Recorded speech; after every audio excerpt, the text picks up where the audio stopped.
في ناس عباقرة في التمثيل بيلبسوا قناع البراءة، وهم أكتر ناس آذوا، يبكوا قدام الناس وكأنهم أنظف خلق الله، ويحكوا الحكاية من طرف واحد لحد ما يصدقوا نفسهم.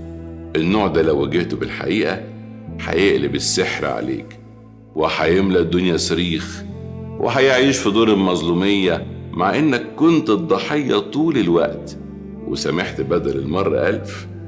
بس في النهاية الحق ما بيموتش، والأقنعة عمرها قصير، واللي بيكذب النهاردة هيكشف بكرة، لأن ربنا عادل ومفيش حاجة عنده بتعدي.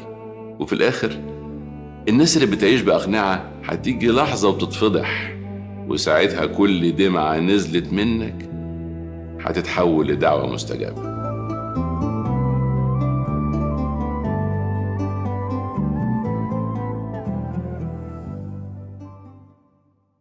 في ناس عباقرة في التمثيل بيلبسوا قناع البراءة، وهم أكتر ناس آذوا، يبكوا قدام الناس وكأنهم أنظف خلق الله، ويحكوا الحكاية من طرف واحد لحد ما يصدقوا نفسهم.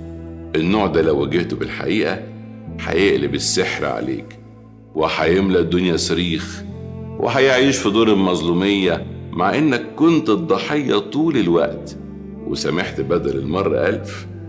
بس في النهاية الحق ما بيموتش، والأقنعة عمرها قصير، واللي بيكذب النهاردة هيكشف بكرة، لأن ربنا عادل ومفيش حاجة عنده بتعدي. وفي الآخر الناس اللي بتعيش بأقنعة هتيجي لحظة وتتفضح، وساعتها كل دمعة نزلت منك هتتحول لدعوة مستجابة.